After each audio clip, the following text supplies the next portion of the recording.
Hey you, Who, me? who else is there? Of course you. Anyway, do you want to learn how to survive against earthquakes? Well, not really.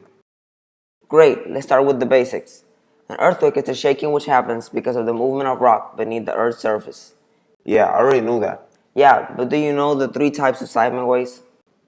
Exactly, so shut up. Anyway, the three types of seismic waves are primary waves or P waves, which compress and expand the ground, secondary waves or S waves, which shake the ground from side to side, and finally surface waves, which make the ground move like ocean waves.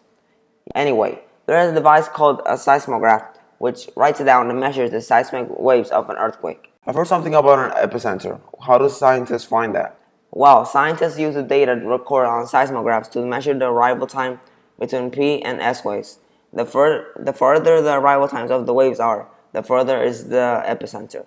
So do you have any questions? Are you sleeping? No, I was resting my eyes. Right. Why do earthquakes happen anyway?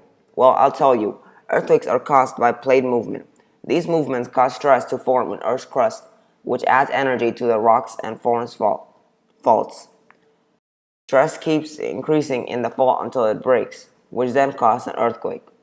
Is there a way to rate the earthquakes? Of course, there are three scales. The modified Mercalli scale, which measures the damage of an earthquake from 1 to 12. The Richter scale, which measures the magnitude of the earthquake going from 0 to 10. And the moment magnitude scale, which measures the total energy from the earthquake. Do you have an example of a strong earthquake? Yeah, actually, in Chile, May 22nd, 1960, the largest earthquake in the world happened with a magnitude of 9.5.